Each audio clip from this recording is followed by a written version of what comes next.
It was a tough decision, but it just made so much more sense to be living and playing in Japan.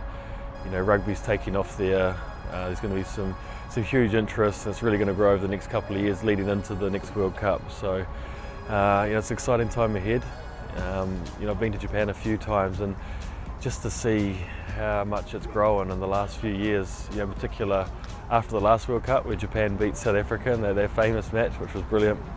And then they beat the New Zealand Sevens at the Olympic Games, so they're on a bit of a high at the moment. So to think that I'll be living and playing there over the next couple of years is, it's going to be great. The season structure is a lot different. We're playing with the team 11 months of the year, so in Japan it's a lot shorter. So you have to have a lot more focus, and you really have to start the first game extremely well. Where there's long seasons where you're playing 35 games. You can kind of go through different parts of the season where you have some lack of form or things that aren't quite working well. So you can't do that in Japan. So you've got to hit the ground running. You've got to be fully prepared.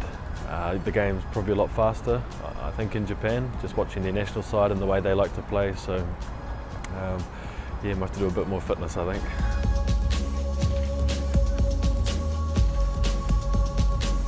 I think you can throw money at it, and it can only go so far. But you have to have some general interest from the grassroots. What I mean by grassroots is from the kids. That's the future of rugby in Asia. And if you can get more children playing rugby, more teenagers playing rugby, then that will help sort of develop in years to come to progress into the national side. So. I think investing in the youth is hugely important to keep rugby strong and grow rugby in Asia. Yeah, rugby in New Zealand is it's like a religion. It's what every sort of boy grows up. He wants to be an All Black. He wants to play rugby. We're not hugely overpopulated, so there's lots of rugby fields for kids to run around and play at, and it's the number one sport by a long way.